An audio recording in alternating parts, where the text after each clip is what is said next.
প্রিয় দর্শক, আরবের লোকেরা হযরতে ইব্রাহিম আলাইহিস সালামের শিক্ষা ভুলে গিয়ে আবার পৌত্তলিকতার অন্ধকারে ডুবে গিয়েছিল। কিন্তু কুরাইশ কুলের কিছু মানুষ এই বিপদগামিতা থেকে নিজেকে রক্ষা করে চলেছিলেন।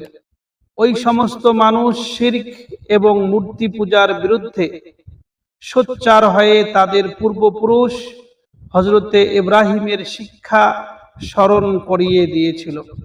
ওই সমস্ত মানুষ মক্কাবাসীদের উদ্দেশ্যে বলেছিল, হে কুরাইশ ভাইসব, হে ইব্রাহিমের সন্তানগণ, আল্লাহর ঘর পবিত্র করো। কাবা গৃহে তোমরা যেসব মূর্তি বসিয়ে রেখেছ সেগুলোকে হটিয়ে দাও। এই মূর্তিগুলো তোমাদের হাতে গড়া মূর্তি, তারা না দেখতে পায় না শুনতে পায়। তাদের পূজা করে কি লাভ হবে? তোমরা তাদের পরিক্রম করছো, তাদের উপর অর্ঘ্য চড়াচ্ছ, তাদের নামে বলিও দিচ্ছ। হে কুরাইশের ভাইসব, এই ধর্মের পরিবর্তে কোনো সত্য ধর্মের সন্ধান করো। হে কুরাইশের ভাইসব, তাওরাত ও ইনজিলে এক নবীর কথা উল্লেখিত হয়েছে। সেই নবী তোমাদের মধ্য থেকেই আসবেন। তিনি তোমাদের মধ্যে এসেও গিয়েছেন। ইহুদি আলেম, খ্রিস্টান পাদ্রী এবং ইহুদি কাহিন সবাই এই কথাই বলছেন। সেই জন্য তোমরা অতীত পাপের জন্য অনুশোচনা করে সেই মহাপুরুষের জন্য অপেক্ষা করো। এতে তোমরা দুনিয়াতেও সফল হবে, পরকালেও মুক্তি পাবে। প্রিয় দর্শক, আরব দেশের মধ্যে এই সময়ে এটা ছিল নতুন একটি আওয়াজ। কুরাইশরা এই আওয়াজ শুনে ভাবতে লাগলো, কে সে ব্যক্তি? মনে তো হয় সেই ব্যক্তি উমর বিন নোফাইলের পুত্র জায়েদ হবে, বা হারিসের পুত্র ওসমান, অথবা জাহশের পুত্র উবাইদ হবে। এরা তৎকালীন আরব সমাজে সম্মানিত, বিশিষ্ট ও ধনী লোক বলে পরিচিত ছিলেন। লোকেরা তাদের সম্মান করত। সমাজের প্রত্যেক ব্যক্তি জানতো যে এই সমস্ত লোক ইব্রাহিমী ধর্মের অনুসারী। এই চারজন লোক মদ পান ও জুয়া খেলা থেকে নিজেদের দূরে সরিয়ে রেখেছিলেন। মূর্তি পূজাকে তারা ঘৃণার চোখে দেখতেন।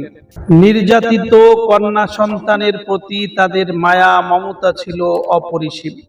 তারা যদি কখনো শুনতেন যে কোনো ব্যক্তি তার কন্যা সন্তানকে জীবন্ত কবর দিতে যাচ্ছে, তাহলে তারা ছুটে গিয়ে সেই কন্যা সন্তানকে রক্ষা করতেন।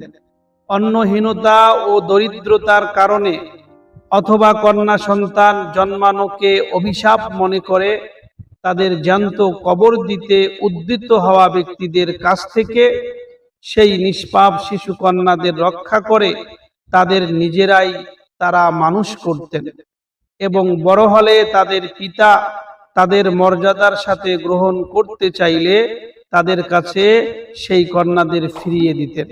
এর সবকিছুই ছিল সত্য, কিন্তু অন্ধ ও কুসংস্কারাচ্ছন্ন পৌত্তলিক আরববাসীদের তারা ইব্রাহিমী ধর্মের অনুসরণে সত্য ও সঠিক পথে আহ্বানে অপারগ ছিলেন। কেননা সে সত্য ধর্ম সত্য মিথ্যা, যৌতিক অযৌতিক সবকিছু মিলেমিশে একটা কুয়াশাচ্ছন্ন পরিবেশ সৃষ্টি করেছিল। আর সেই পরিবেশ থেকে স্পষ্ট সত্যের আলো পাওয়া ছিল অত্যন্ত কঠিন একটা ব্যাপার, কেননা আরবের পরিবেশ এমনই ছিল। তবুও ওই চার ব্যক্তি চাইতেন যে এ বিষয়ে খোলামেলা আলোচনা ও তর্ক বিতর্ক হোক, আর সেই সাথে ইব্রাহিমী ধর্মের অনুসরণে মূর্তি সংস্কৃতি বাতিল করা হোক। আপামর জনসাধারণ ফিরে আসুক একেশ্বরবাদী সত্য ধর্মে। প্রিয় দর্শক, এইরকম টানা হেঁচড়ার মধ্য দিয়ে আরববাসীদের জীবন অতিবাহিত হয়ে চলল। এ সকল কাল্পনিক মূর্তি সকলেই ছিল তাদের উপাস্য দেবতা। পুরুষানুক্রমে তারা মূর্তি পূজা করে এসেছে। কিভাবে তারা সেই মূর্তি পূজা ত্যাগ করতে পারে, এ কথা কল্পনাও করা যেত না। ওই চারজন ব্যক্তির সত্য পথে আহ্বানের কথা শুনে আরববাসীরা মুখ ফিরিয়ে নিল। সত্যের আওয়াজকে তুচ্ছ জ্ঞান করে তা শোনা থেকে নিজেদের দূরে সরিয়ে রাখল। আরববাসীরা সত্যের আহ্বান শুনতে রাজি ছিল না। তারা তাদের অনেক গালিগালাজ করল, ওই চারজন ব্যক্তিকে অনেক আঘাত দিল। আরববাসীরা ওই চারজন ব্যক্তিকে উপহাস করল। যত রকম ভাবে হামলা করা সম্ভব আরববাসীরা ওই চারজন ব্যক্তিকে কষ্ট দিল।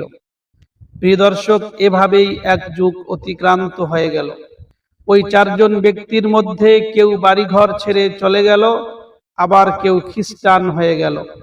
একমাত্র জায়েদেই ইব্রাহিমের ধর্মের অনুসারী রয়ে গেলেন। এই জায়েদ কাবা শরীফের দেওয়ালে মাথা টুকতেন আর বলতেন, হে আল্লাহ, আমি যদি জানতাম কোন পথ তুমি পছন্দ করো তাহলে আমি সেই পথই অনুসরণ করতাম, কিন্তু সে পথ আমার জানা নেই। তারপর এই জায়েদ সিজদায় পড়ে মাথা টুকতেন। প্রিয় দর্শক, এই চারজন ব্যক্তি সর্বসমক্ষে নিজেদের ধর্ম বিশ্বাসের কথা ঘোষণা দিলেন। এই চারজন ব্যক্তি তাদের জ্ঞান, প্রজ্ঞা ও উপলব্ধি মতো সব কথা বয়ান করলেন। এসব কথা শুনে কুরাইশরা খুব উপহাস করল। সেই ব্যক্তিদের আজ এই অবস্থা হলো যারা শ্রেষ্ঠতা, ভদ্রতা ও মানবতার ক্ষেত্রে আরববাসীদের কাছে আদর্শ স্থানীয় ছিলেন। তারাই আজ তাদের কাছে অসম্মান এবং উপহাসের পাত্র হয়ে গেল। প্রিয় দর্শক, আর বাকি থাকলেন মাত্র এক ব্যক্তি। তিনি সমাজের একজন বিশিষ্ট যুবক, সবার নয়নের মণি আর সবার হৃদয়ের আকাঙ্ক্ষা, যিনি তাদের কাছে প্রাণাধিক প্রিয় ব্যক্তি। তিনি একজন আলোকিত ব্যক্তিরূপে সবার কাছেই প্রতিভাত। তিনি সত্য ও সুন্দরের এক মূর্তিমান পুরুষ। তিনি আজও কোনো সত্যের সন্ধান দিলেন না। তিনি সত্যের সন্ধানে অভিনিবিষ্ট। প্রিয় দর্শক, মক্কা থেকে 6 মাইল দূরে হেরা নামক একটি পাহাড় আছে। তাতে আছে এক গুহা, যা গারে হেরা নামে পরিচিত। মুহাম্মদ সাল্লাল্লাহু আলাইহি সাল্লাম ওই গুহায় চলে যেতেন। কোনো সময় কয়েকদিন ও কয়েক রাত তিনি সেখানে অতিবাহিত করতেন। যে সত্যের সন্ধানে মুহাম্মদ সাল্লাল্লাহু আলাইহি সাল্লাম রত ছিলেন, তারই ধ্যানে তিনি সেখানে নিমগ্ন থাকতেন। সে জ্ঞানের সন্ধানে রাসূল সাল্লাল্লাহু আলাইহি সাল্লাম ধ্যানমগ্ন থাকতেন ওই হীরা গুহাতে। প্রিয় দর্শক, রমজান মাসে রাসূল সাল্লাল্লাহু আলাইহি সাল্লাম জনসমাজ থেকে সম্পূর্ণ বিচ্ছিন্ন হয়ে যেতেন। সেখানে দুনিয়াদারি ও জনসাধারণের কোনো শোরগোল ও হাঙ্গামা ছিল না। সেই গারে হীরায় সর্বদাই সীমাহীন নীরবতা বিরাজ করত। সেই গারে হীরার মধ্যে রাসূল সাল্লাল্লাহু আলাইহি সাল্লাম গভীর চিন্তায় নিমগ্ন থাকতেন। সেই গারে হীরায় রাসূল সাল্লাল্লাহু আলাইহি সাল্লাম কয়েকদিনের খাদ্য পানীয় কাছে রাখতেন। খাদ্য পানীয় ফুরিয়ে গেলে গৃহ থেকে পুনরায় নিয়ে যেতেন। এটা ছিল রাসূল সাল্লাল্লাহু আলাইহি সাল্লামের সাধনার জীবন। দিনরাত রাসূল সেই সত্য ও সুন্দরের সাধনায় ডুবে থাকতেন, চিন্তার সমুদ্রে ডুবে থাকতেন। রাসূলের মনের মধ্যে জাগত অসংখ্য ও অগণিত প্রশ্ন। যে সত্য তার চিন্তার সাগর হতে উদ্গীরিত হতো, তাই তিনি গ্রহণ করতেন, আর যা তার মনে সন্দেহ জাগাতো তা তিনি পরিত্যাগ করতেন। প্রিয় দর্শক, জীবন ও জগতের স্বরূপ কি? এই জীবন ও জগতের কি উদ্দেশ্য?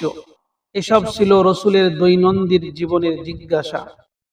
এই সত্যের সন্ধানে রাসূল গভীর চিন্তার সাগরে ডুবে থাকতেন।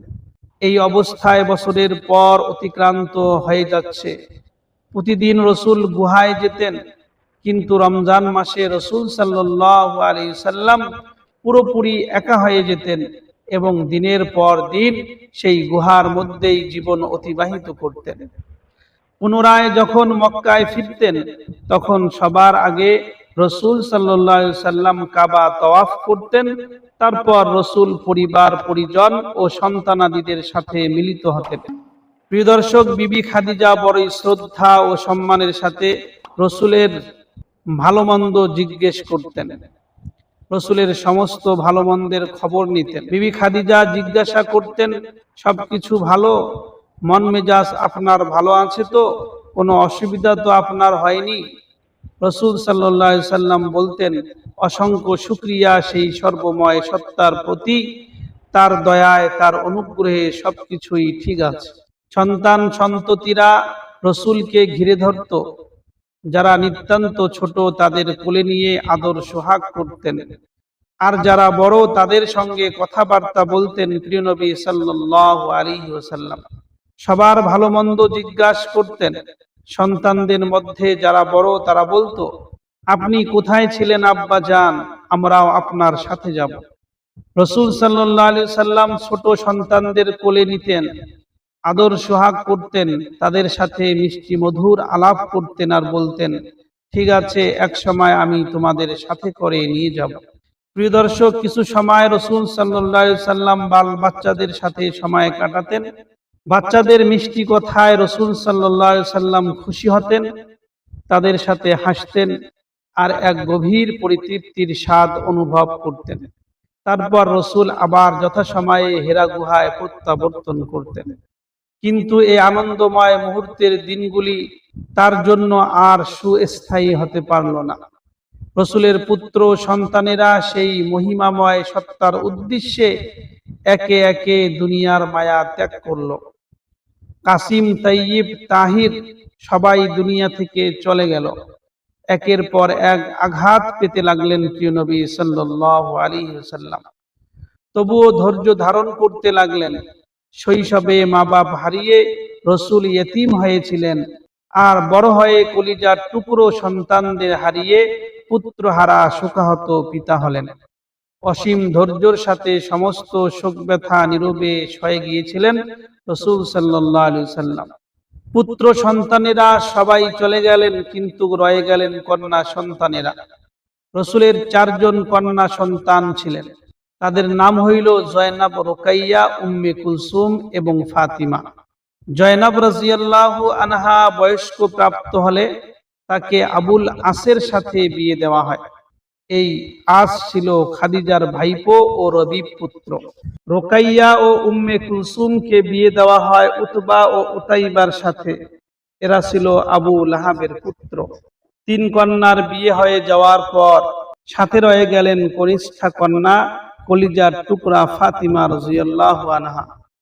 তার কোনো পুত্র সন্তান আর জীবিত ছিলেন না, কিন্তু ভাগ্যত 2 পুত্রের পিতা ছিলেন রাসূল সাল্লাল্লাহু আলাইহি ওয়াসাল্লাম।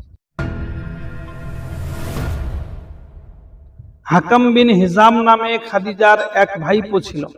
একদিন বিবি খাদিজা তার সাথে দেখা করতে গিয়ে তার সাথে তার গোলামকেও নিয়ে এসেছিলেন। সে ছিল ভারী সুন্দর একটি গোলাম। সেই গোলামটি বড় আদর যত্নে মানুষ হয়েছিল। একদিন মুহাম্মদ সাল্লাল্লাহু আলাইহি সাল্লাম বললেন, হে খাদিজা, এটা কার পুত্র? খাদিজা রাদিয়াল্লাহু আনহা বললেন, আমার ভাইপো হাকাম সিরিয়া থেকে কিছু গোলাম কিনে এনেছিলেন, তাদের মধ্য থেকে একে আমাকে দিয়েছে। মুহাম্মদ সাল্লাল্লাহু আলাইহি সাল্লাম বললেন, আল্লাহর কসম, এর চেহারায় ভদ্রতার পরিচয় সুস্পষ্ট, তার মধ্যে বুদ্ধিমত্তারও লক্ষণ আছে। খাদিজা রাদিয়াল্লাহু আনহা বললেন, সে যথেষ্ট আদর যত্নে মানুষ হয়েছে। হাবশার এক বাজার থেকে এই গোলামকে বিক্রি করা হয়েছিল। বনি কায়েনরা তাকে বিক্রি করেছিল। মুহাম্মদ সাল্লাল্লাহু আলাইহি সাল্লাম বড়ই স্নেহের দৃষ্টিতে সেই গোলামের পানে তাকালেন। রাসূল সাল্লাল্লাহু আলাইহি সাল্লাম সেই গোলামকে জিজ্ঞাসা করলেন, হে বৎস, তোমার নাম কি? সেই গোলামটি বলল, আমার নাম যায়েদ। রাসূল সাল্লাল্লাহু আলাইহি সাল্লাম বললেন, তোমার বংশ পরিচয় কি? গোলামটি উত্তর দিল, আমার পিতার নাম হারিস, আমার দাদার নাম সুরাহবিল ও পরদাদার নাম কাব। আমার মায়ের নাম সওদা, তিনি সালিবার কন্যা, এবং আমার মা তাই গোত্রের সাথে সম্পর্কিত। রাসূল সাল্লাল্লাহু আলাইহি সাল্লাম বিবি খাদিজাকে বললেন, এখন কি সে আমারও গোলাম নয়?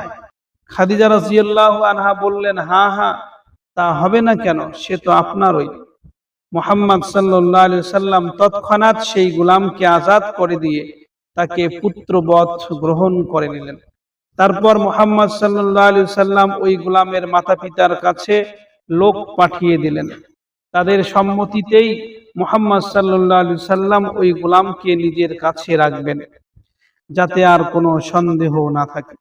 খবর পেয়েই যায়েদের পিতামাতা মক্কায় এসে পৌঁছালো। যায়েদের পিতামাতা রাসূলের কাছে আবেদন করলো, আমাদের কাছ থেকে যা ইচ্ছা মূল্য নিন, আর আমাদের সন্তানকে ফিরিয়ে দিন। রাসূল সাল্লাল্লাহু আলাইহি সাল্লাম বললেন, একটি শর্ত আছে। যায়েদের পিতামাতা বললেন, কি শর্ত? রাসূল বললেন, ডেকে এনে আমি তাকে ছেড়ে দিচ্ছি।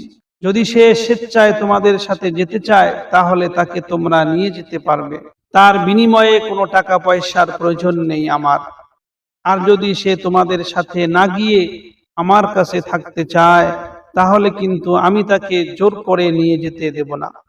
যে আমাকে ছাড়বে না আমিও তাকে ছাড়ব না। যায়েদের পিতামাতারা বলল, এ তো আপনার অনুগ্রহ। এরপরে যায়েদকে হাজির করা হলে রাসূল সাল্লাল্লাহু আলাইহি ওয়াসাল্লাম যায়েদকে বললেন, হে যায়েদ, দেখো দুজন অতিথি এসেছে, তুমি কি তাদেরকে চিনতে পারো? যায়েদ বলল, হ্যাঁ হ্যাঁ, এদের একজন আমার আব্বা এবং একজন আমার চাচা। রাসূল বললেন, তোমার ইচ্ছা, তুমি চাইলে এদের সাথে চলে যেতে পারো, না চাইলে তুমি আমার সঙ্গে থাকতে পারো। এই কথা শুনে যায়েদ দ্রুত এসে রাসূল সাল্লাল্লাহু আলাইহি সাল্লামকে জড়িয়ে ধরে বলল, না না, আমি যাইব না, আমি আপনার সাথে থাকব। এই কথা শুনে যায়েদের পিতা হারিস রাগে অগ্নিশর্মা হয়ে কড়া ধমক দিয়ে বলল, হে যায়েদ, মা বাপ আর মাতৃভূমি ছেড়ে তুমি গোলাম হয়ে থাকতে চাও? যায়েদ বলল, ইনি তো আমাকে গোলাম করে রাখেননি, এমন মহৎ মানুষকে ছেড়ে আমি কখনো যেতে পারবো না।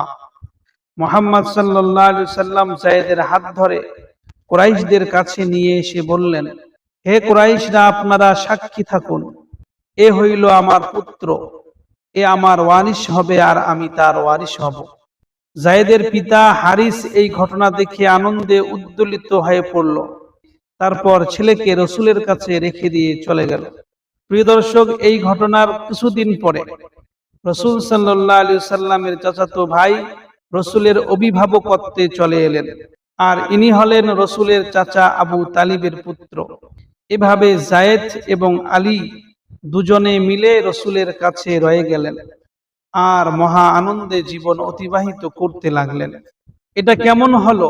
এর কারণ আবু তালিবের অনেক সন্তানাদি ছিল, কিন্তু তার ধন সম্পদ সে হিসাবে পর্যাপ্ত পরিমাণে ছিল না।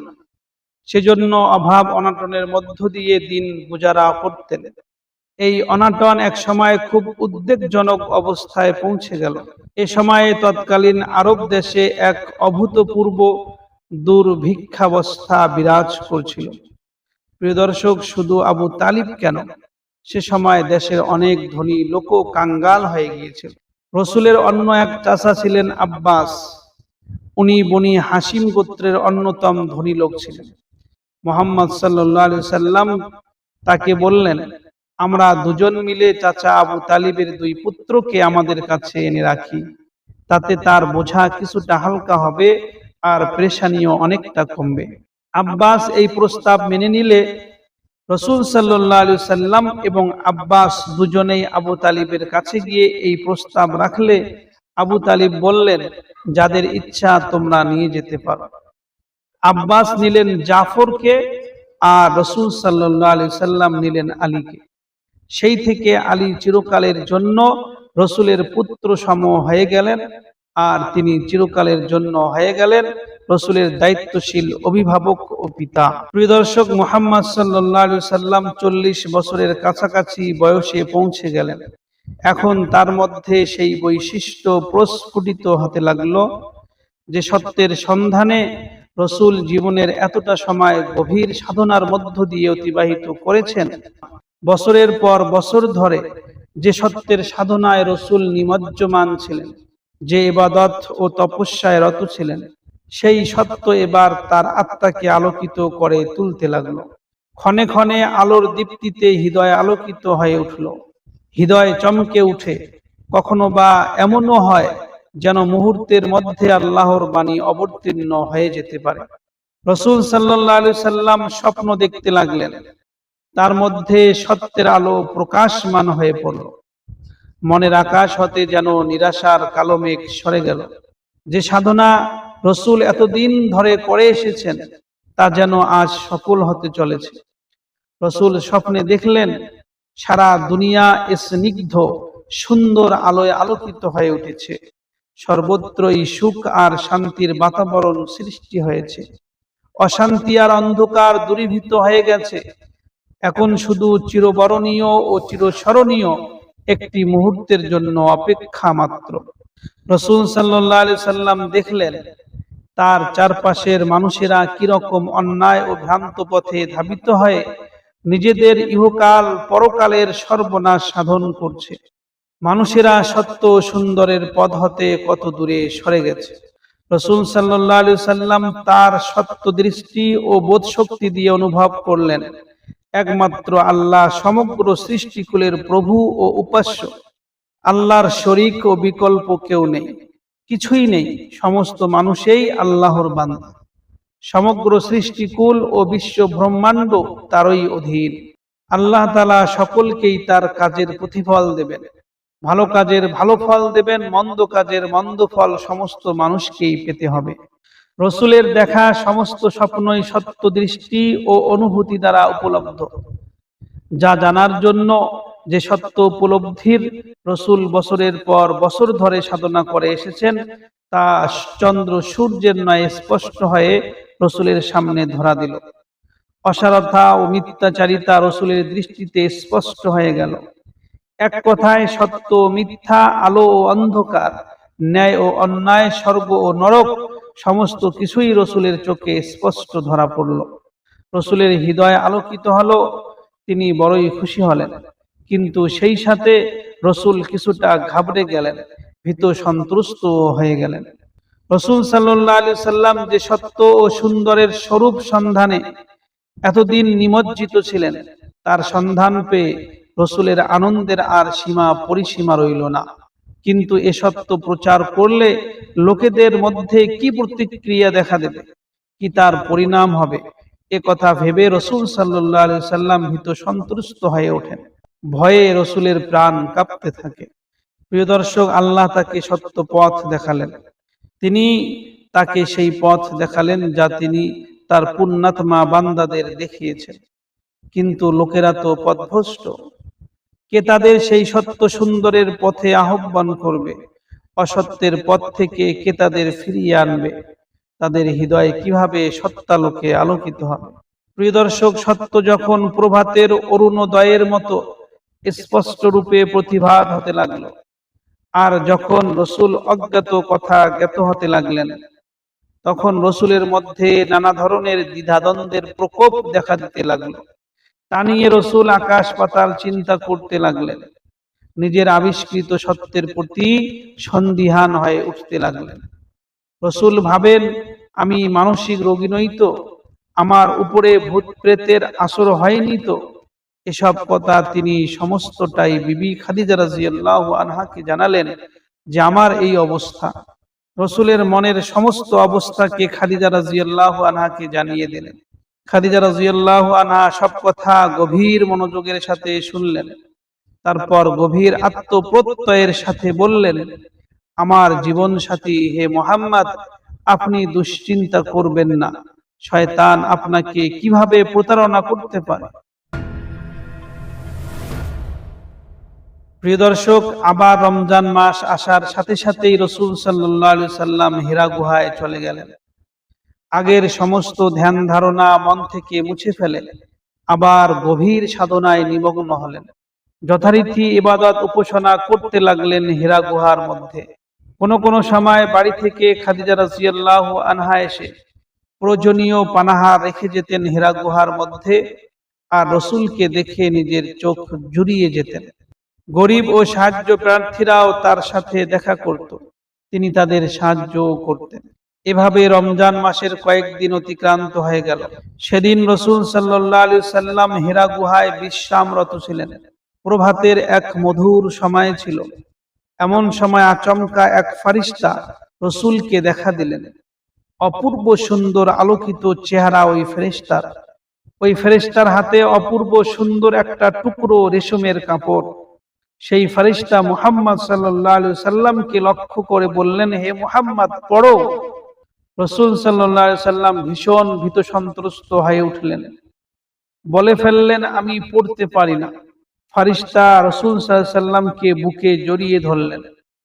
তখন রসুলের মনে হতে লাগলো তার গলার মধ্যে ঘর ঘর করছে। শরীর যেন দুমড়ে মুচড়ে যাচ্ছে। ফারিস্তা রসুলকে ছেড়ে দিয়ে বললেন, পড়ো। রসুল সাল্লাল্লাহু আলাইহি সাল্লাম আবারও বললেন, আমি পড়তে পারি না। ফারিস্তা আবার তাকে জড়িয়ে ধরলেন তার বুকের মধ্যে। রসুলের আবারও মনে হতে লাগলো তার গলার মধ্যে ঘর ঘর করছে, শরীর দুমড়ে মুচড়ে যাচ্ছে। ফারিস্তা পুনরায় ছেড়ে দিয়ে বললেন, পড়ো।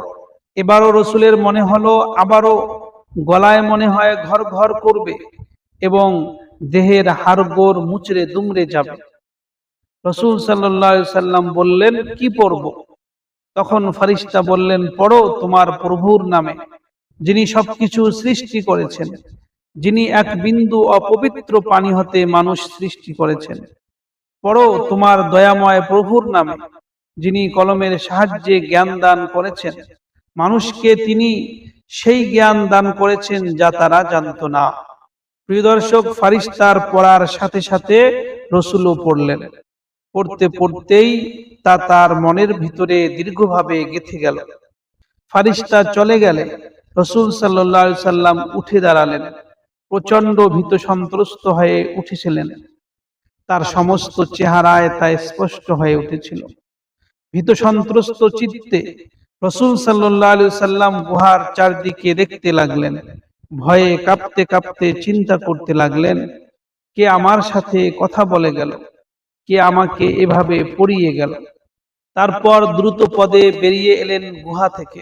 এবার রসুলের বিশ্বাস হলো যে এ ঘটনা জিনের প্রভাবে ঘটেছে। তিনি পাহাড়ি এলাকা থেকে বেরিয়ে আসতে লাগলেন।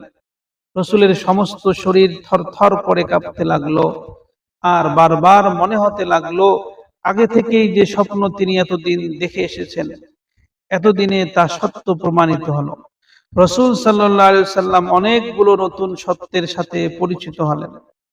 এতদিন যাবত যা তিনি অনুসন্ধান করে আসছিলেন তা তার সামনে প্রতিভাত হলো। কিন্তু যে এসেছিল সে কে? যে আমাকে পড়তে বলেছিল তার পরিচয় কি? হঠাৎ একটি আওয়াজ তার কানে এলো। কে যেন রসুলকে বলছে, হে মুহাম্মদ। রসুল সাল্লাল্লাহু আলাইহি সাল্লাম এই আওয়াজ শুনে চমকে উঠলেন। ঘাবড়ে গিয়ে উপরের দিকে তাকালেন। রসুল সাল্লাল্লাহু আলাইহি সাল্লাম দেখতে পেলেন ফারিস্তা মানুষের চেহারা ধারণ করে আকাশ আলোকিত করে দাঁড়িয়ে আছে।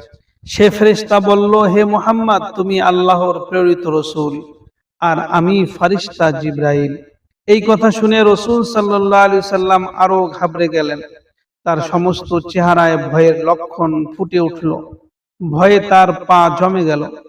রসুল সাল্লাল্লাহু আলাইহি সাল্লাম ভয়ে ভয়ে একবার বাম দিকে, একবার ডান দিকে, একবার সামনে, একবার পিছনে যেদিকেই তাকাতে লাগলেন, দেখলেন সেই ফারিস্তা একইভাবে দ্বন্দ্বায়মান। সামনে পিছনে উপরে নিচে, এক কথায় সর্বত্রই সেই ফারিস্তাকে রসুল সাল্লাল্লাহু আলাইহি সাল্লাম দেখতে লাগলেন। দেখতে দেখতে অনেক দেরি হয়ে গেল। রসুল সাল্লাল্লাহু আলাইহি সাল্লাম একইভাবে থরথর করে কাঁপতে লাগলেন, আর সেই সাথে সম্ভব অসম্ভব নানা চিন্তা ভাবনায় রসুলের মধ্যে তোলপাড় হয়ে যেতে লাগলো। প্রিয় দর্শক, এইদিকে বিবি খাদিজা তার কাছে লোক পাঠিয়ে দিলেন। সেই লোকটি রসুলকে সেখানে না পেয়ে, যেখানে সর্বসময় রসুল থাকেন, আত্মীয় স্বজনদের কাছে গিয়ে রসুলের খোঁজ খবর করতে লাগলো। কিন্তু সেখানেও রসুলকে পাওয়া গেল না। অনুসন্ধানকারী এদিকে ওদিকে সর্বত্রই রসুলকে খুঁজে বেড়াচ্ছে, কিন্তু কোথাও রসুলকে পাওয়া যাচ্ছে না। প্রিয় দর্শক, যখন ফারিস্তা চলে যায় তখন রসুল সাল্লাল্লাহু আলাইহি সাল্লাম বিবি খাদিজার কাছে পৌঁছালেন। তখনও রসুল সাল্লাল্লাহু আলাইহি সাল্লাম ভয়ে কাঁপছিলেন। কাঁপতে কাঁপতে বললেন, হে খাদিজা, আমাকে কম্বল জড়িয়ে দাও, আমাকে কম্বল জড়িয়ে দাও। বিবি খাদিজা সাথে সাথে রসুলকে কম্বল জড়িয়ে দিলেন। তার এই কম্পন অবস্থা দেখে বিবি খাদিজাও খুব ঘাবড়ে গেলেন। বিবি খাদিজার মনে হতে লাগলো তিনি কি অসুস্থ হয়ে পড়েছেন, রসুল কি জরাক্রান্ত হয়ে পড়েছেন, সেজন্য কি তার এত শীত লাগছে, তার উপরে কি কোনো মুসিবত এসে পড়েছে। যখন তার ভয়ে ভয়ে ভাব অনেকটা দূর হলো, যখন রসুলের কাঁপুনি কমে গেল, তখন খাদিজা রাদিয়াল্লাহু আনহা বললেন, আপনি কোথায় ছিলেন, আপনার কি হয়েছে? রসুল সাল্লাল্লাহু আলাইহি সাল্লাম খাদিজার দিকে তাকিয়ে যেন কিছুটা বিবশ হয়ে গেলেন। ভীত সন্ত্রস্ত চিত্তে রসুল বললেন, হে খাদিজা, বলো আমার কি হয়েছে, তুমি বলো আমার কি হয়েছে, আমি কিছুই বুঝতে পারছি না। তারপর রসুল সাল্লাল্লাহু আলাইহি সাল্লাম সমস্ত বর্ণনা করলেন এবং বললেন, আমার ভীষণ ভয় হচ্ছে হে বিবি খাদিজা। বিবি খাদিজা জ্ঞানী ও বুদ্ধিমতী মহিলা ছিলেন। রসুলের কথা শুনে বিবি খাদিজা বিন্দু মাত্র চিন্তিত হলেন না। বিবি খাদিজা রসুলকে যার পরনাই শ্রদ্ধা ও সম্ভ্রমের দৃষ্টিতে দেখতেন, তার মনে গভীর প্রত্যয় জাগল। খাদিজার অন্তর থেকে বিশ্বাসের আলো ঝলক দিয়ে উঠল। খাদিজা রাদিয়াল্লাহু আনহা রসুলকে অভয় দিয়ে বললেন, সেই সত্তার শপথ যার হাতে খাদিজার জীবন সুরক্ষিত, আপনি এই উম্মতের নবী হবেন। আপনি সত্য বাক্য বলেন, আত্মীয় পরিজনের সাথে সম্পর্ক বজায় রেখে চলেন, আমানতের খেয়ানত করেন না, আপনি গরিবের সহায়, ভরসাহীনতাদের ভরসা স্থল, আপনি অতিথি পরায়ণ, সদা সর্বদা আপনি কল্যাণকর কর্মে রত থাকেন। আল্লাহর শপথ, এই গুণাবলী যার মধ্যে আছে, আল্লাহ তাকে কখনোই অপদস্থ করবেন না। খাদিজা রাদিয়াল্লাহু আনহার এই কথায় রাসূল সাল্লাল্লাহু আলাইহি সাল্লাম বড়ই আশ্বস্ত হলেন। রাসূলের বিবশতা দূরীভূত হল। রাসূলের খুশিতে চেহারা উজ্জ্বল হয়ে উঠল।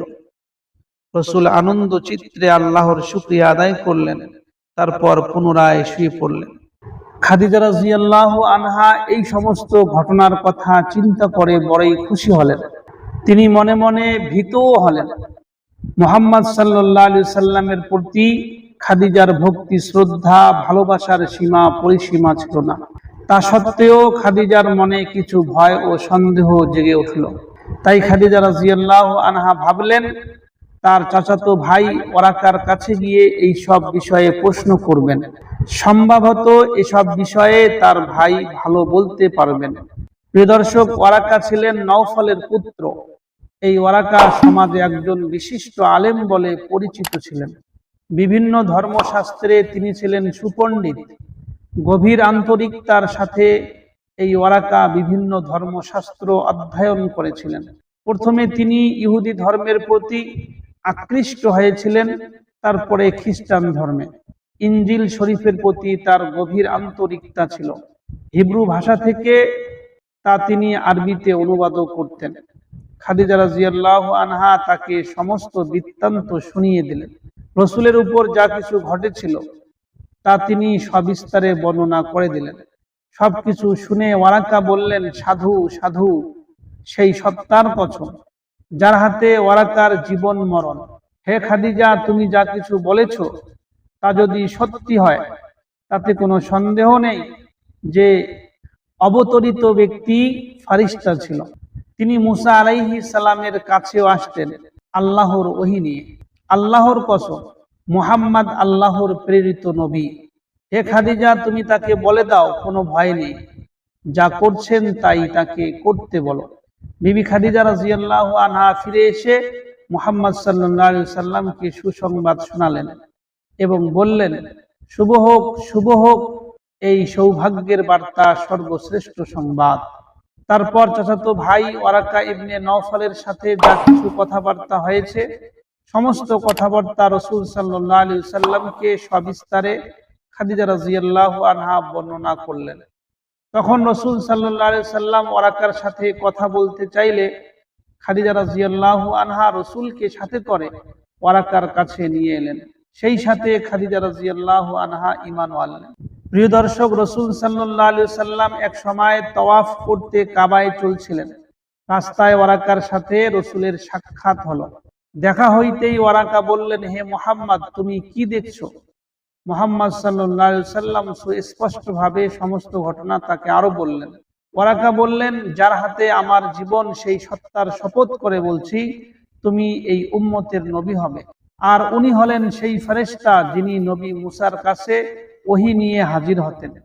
হে মুহাম্মদ, তোমার নবুয়তির কথা ঘোষণা করলে মানুষেরা তোমাকে মিথ্যুক বলবে, তোমার উপর জুলুম অত্যাচার করবে, তোমার দেশের লোকেরা তোমাকে দেশছাড়া করবে। তাছাড়া তোমার সাথে যুদ্ধ করতেও তারা পিছপা হবে না। হায়, যদি আমি ততদিন জীবিত থাকতাম তাহলে কতই ভালো হইত। মুহাম্মদ সাল্লাল্লাহু আলাইহি সাল্লাম বললেন, আপনি কি বলছেন? আমার লোকেরা আমাকে দেশছাড়া করবে? ওয়ারাকা বললেন, হ্যাঁ হ্যাঁ, যখনই কোনো নবী আল্লাহর বাণী নিয়ে মানুষের কাছে হাজির হয়েছে তারই সঙ্গে একই ব্যবহার করা হয়েছে। হায়, যদি আমি ততদিন জীবিত থাকতাম তাহলে আমি তোমার সাথে সহযোগিতা করতাম। এরপরে ওয়ারাকা রাসূল সাল্লাল্লাহু আলাইহি সাল্লামের কপালে চুম্বন করলেন।